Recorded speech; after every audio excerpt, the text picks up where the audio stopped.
নমস্কার বন্ধুরা। এখন যে গাছের কথা বলবো সেটা গাছ দেখেই বুঝতে পারছেন, আম গাছ।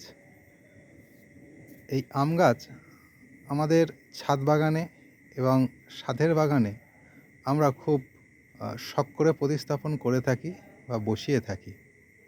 তবে আম গাছ সারা বছর যেভাবেই রাখি না কেন, এই নভেম্বর মাসে এর বিশেষ পরিচর্যা আমাদের একটু সেরে রাখতে হয়।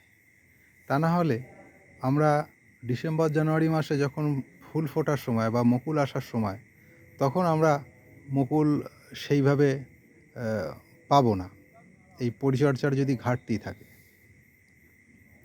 তো এই সময় যেহেতু গাছ ডরমেন্সি পিরিয়ডে চলে যাবে, সেই হিসাবে এখনই গাছের গোড়ায় আমাদের কিছু জৈব সার, যেমন ভার্মি কম্পোস্ট, পাতা পচা বা গোবর সার, এই ধরনের সার আমাদের এখন প্রয়োগ করতে হবে।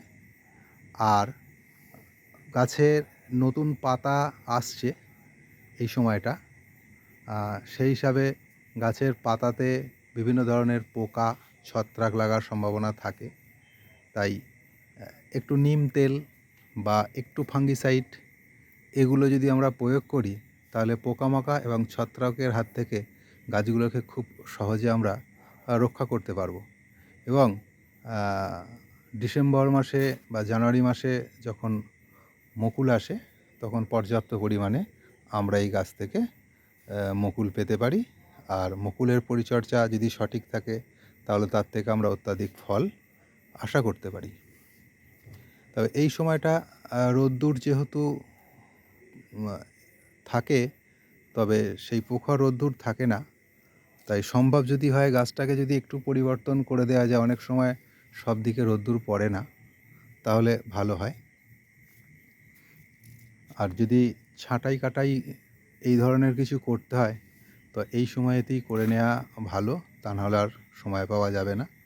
আর রাত্রে এই ভিডিওটা করছি কারণ দিনের বেলা একটু কাজের মধ্যে ছিলাম, সেই হিসাবে করতে পারিনি। এই যে গাছটা দেখছেন, এটা বাড়ি ফোর আম গাছ। এই গাছটা একটিই ডাল সোজা হয়ে উপর দিকে উঠে যাচ্ছে, তাই এই ডালটাকে পুনিং করার প্রয়োজন আছে, তা নাহলে এই গাছটা লম্বাই হয়ে যাবে। তাই এই গাছটাকে পুনিং করব, আজকে আর করব না, এটা কাল সকালের দিকে আমরা করে দেব।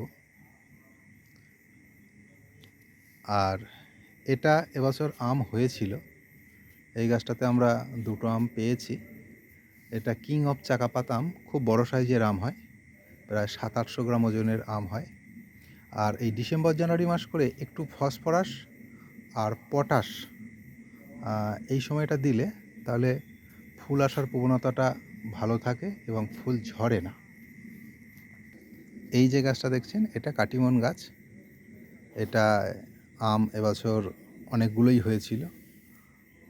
আর এটা হচ্ছে চ্যাংমই, এবারে আনা হয়েছে গাছটা, এবছরই এনেছি, একটু বড় গাছই এনেছিলাম। গাছের গ্রোথ ভালোই আছে, দেখা যাক কি হয়। তা ছাদের আম গাছের পরিচর্যা অনেক হয়তো করে ফেলেছেন, যারা এখনও পর্যন্ত করে উঠতে পারেনি তারা এই পরিচর্যা করে নিন। আমার সাধ্যমতো বললাম, এর থেকেও ভালো যদি পরিচর্যা থেকে থাকে তা সেগুলো আপনারা করুন। ধন্যবাদ।